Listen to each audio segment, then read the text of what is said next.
Continuando la lista de oradores para referirse al tema, tiene la palabra la señora representante nacional, Susana Andrade. Hola. Gracias, señor presidente.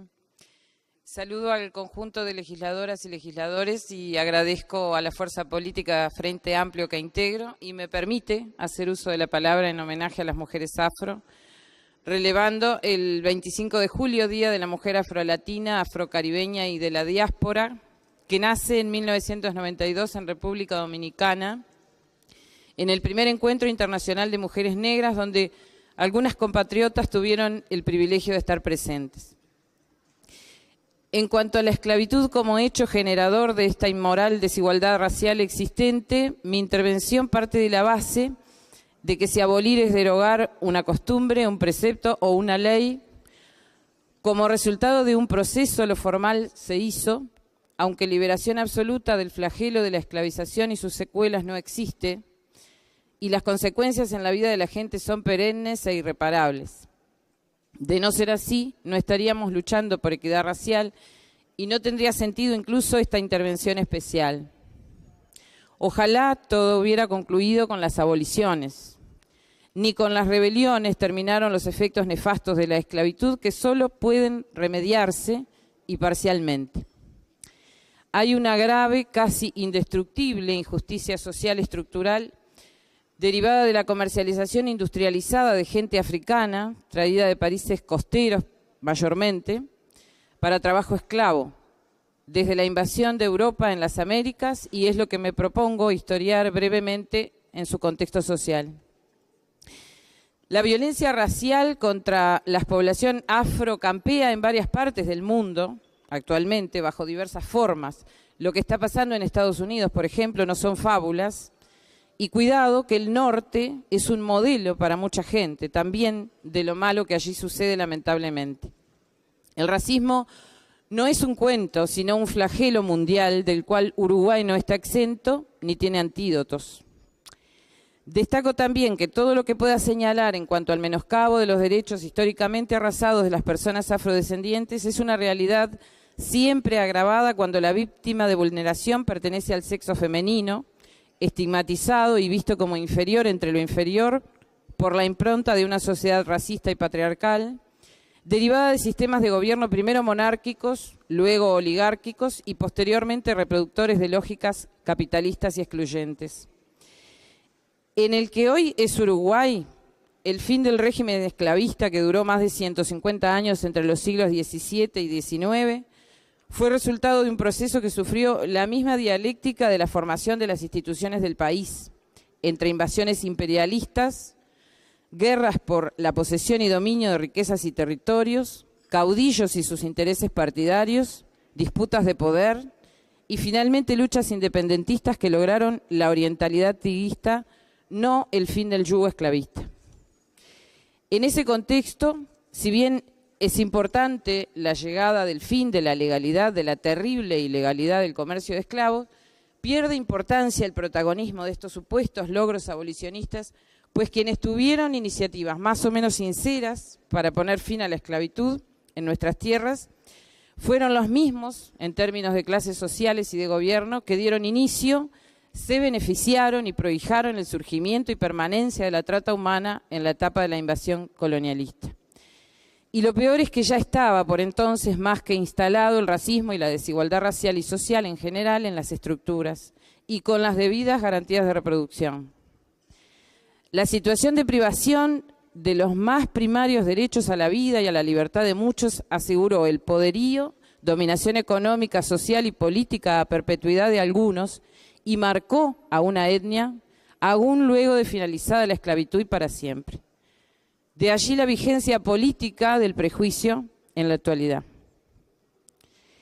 El sometimiento de las poblaciones originarias y los africanos capturados con destino a ser esclavizados fue la mayor violación a los derechos humanos local que dio origen a nuestros primeros gobiernos e instituciones que por lo mismo nacieron, se criaron y reprodujeron excluyentes, clasistas, machistas y racistas, acunadas por el sistema capitalista naciente surgido precisamente de la acumulación de incontables riquezas expropiadas, al igual que las tierras, y exportada forzadamente a la Europa invasora provenientes de esa forma de explotación racial.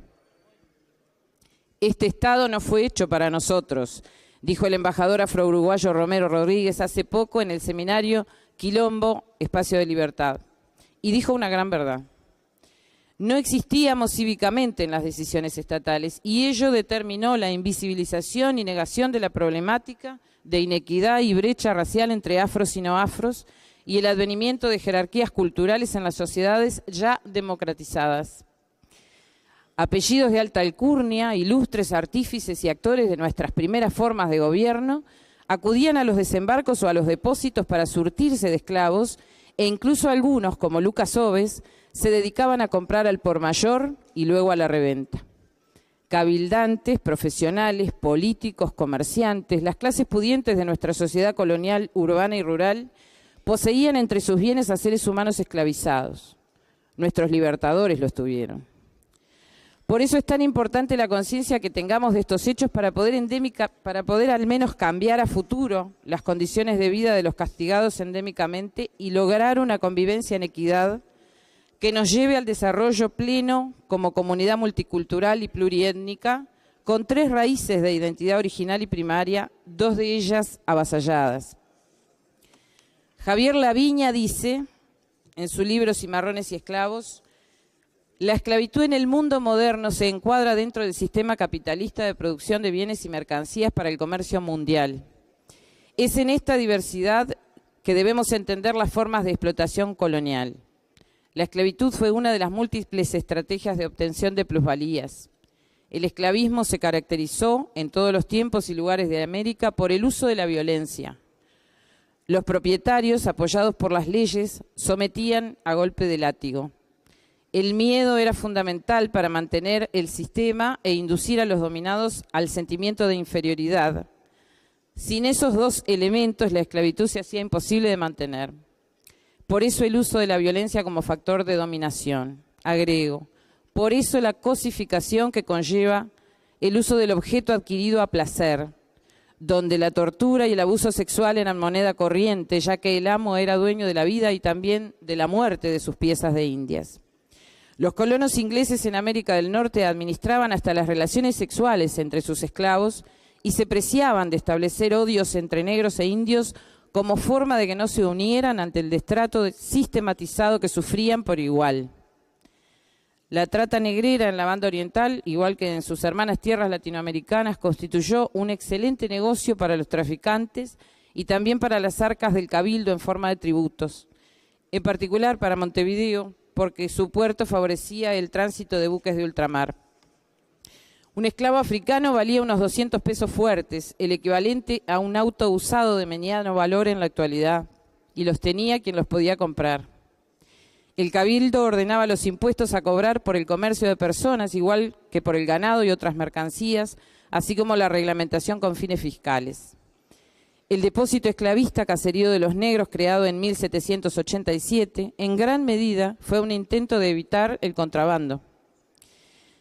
El fin de la Guerra Grande en 1853 determinó en los hechos el comienzo del fin de la esclavitud, pues muchas familias adineradas se arruinaron como consecuencia de la devastación del conflicto bélico. La esclavitud en nuestro medio se terminó porque dejó de ser económicamente sustentable, a la vez que comenzó a ser moralmente censurada en la propia Europa. Anteriormente fueron vanos e inoperantes los esfuerzos antiesclavistas, incluso con leyes que no eran lo ideal, pero al menos miraban para ese lado, como la llamada ley de vientres, prohibición del tráfico y de patentes de tráfico, la gran mentira que fue la ley que dio libertad a los que fueran a la guerra y su consecuente manumisión que obligó a los esclavos a pagar su propia liberación, junto a normas que procuraban regular el negocio, siempre con fines de mayor aprovechamiento económico de sus verdugos. Era muy difícil renunciar a la mano de obra esclava. Hemos tenido que fortalecer la identidad con la memoria, pues nos privaron hasta de nuestra propia historia.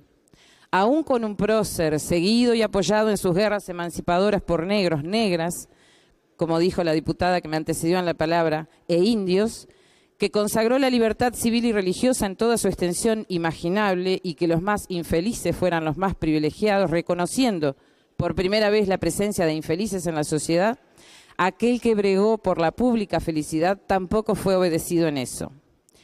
La diáspora africana o dispersión, producto de la captura para esclavización, no fue una leyenda.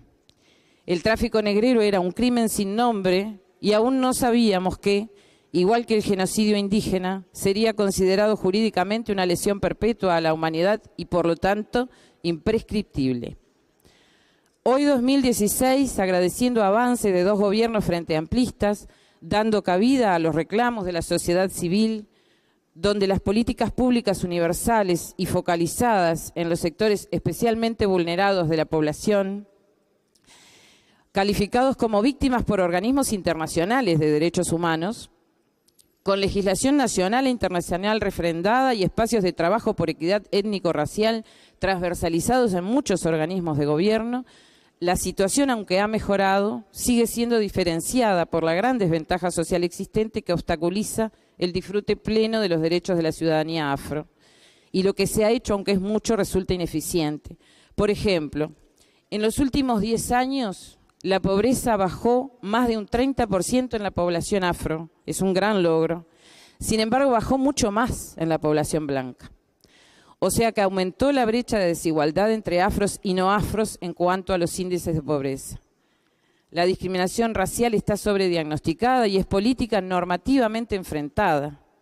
La propuesta es detectar y vencer el racismo estructural e institucional que persiste y se recrea en un medio casi impermeable a la diversidad cultural construido sobre modelos occidentales y eurocéntricos anquilosados y jerárquicamente establecidos. Eso entre tantos objetivos, como es el monitoreo sobre la implementación de la Ley de Acciones Afirmativas para Afrodescendientes en sus aspectos laboral y educativo. Y en ese sentido quiero felicitar la tarea del equipo del Ministerio de Desarrollo Social y la sociedad civil. Es importante recordar que la aplicación de la llamada Ley de Cuotas 19.122, que es un mérito de este Parlamento, para facilitar la participación de personas afrodescendientes en los distintos niveles del Estado uruguayo, un logro, como decíamos, tiene vigencia fijada en 15 años desde su promulgación. Y es urgente resolver el cumplimiento y dificultades de praxis, si las hubiere, pues se podría comprometer su aplicación. Esta ley, señor presidente, esta ley está contribuyendo a un cambio cultural, y eso lo quiero destacar, más allá de sus efectos legales, pues esto no es menor. Tenemos un desafío todavía mayor y es unirnos afrodescendientes e indígenas para opinar sobre la posible reforma de la Constitución de la República, para aportar nuestra visión. Como el Ecuador de Rafael Correa, que reformó la Constitución en consulta, también con la gente común. Grandes criterios sobre grandes cuestiones conceptuales que hacen a las raíces negadas de una nación soberana y a la consagración de los derechos fundamentales de la diversidad social del país como espacio geopolítico integrado, que nutre así su democracia para hacerla más profunda y amplia. Es urgente, por ejemplo, el reconocimiento a un Estado pluriétnico y multicultural y combatir el racismo institucional a nivel de nuestra ley fundamental. La Carta Magna debe ser inclusiva en tiempos de reconocimiento e inclusión. Al terminar, aprovecho para invitarles al homenaje a las mujeres afro que se realizará en el edificio anexo Sala Acuña de Figueroa el lunes 25 de julio a las 18 horas con presencia de autoridades parlamentarias. Le esperamos especialmente a usted, señor presidente, si su agenda lo permite, para que abra ese emblemático acto, donde se presentará la gigantografía para visibilizar junto a las mujeres su problemática y valores. Lamento no haber sabido que había pantalla, si no la hubiese traído para que la viesen como primicia este cuerpo legislativo. No podemos descuidarnos en la agenda de derechos, pues si solo mantenemos lo logrado, podría ser un retroceso. Es imprescindible avanzar por la paridad de género, así como por la debida representación política de las mujeres afro en espacios de decisión.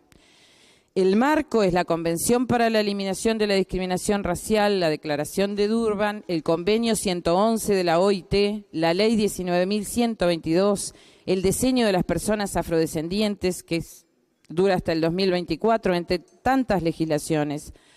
Tratados y leyes son herramientas para garantizar el goce de los derechos, solo que debe existir voluntad política de usarlas, de ponerlas en práctica, de hacerlas efectivas. Sumado esto al reto social de los crecientes flujos migratorios de países hermanos del sur, caribeños y centroamericanos, en su mayoría mujeres afro.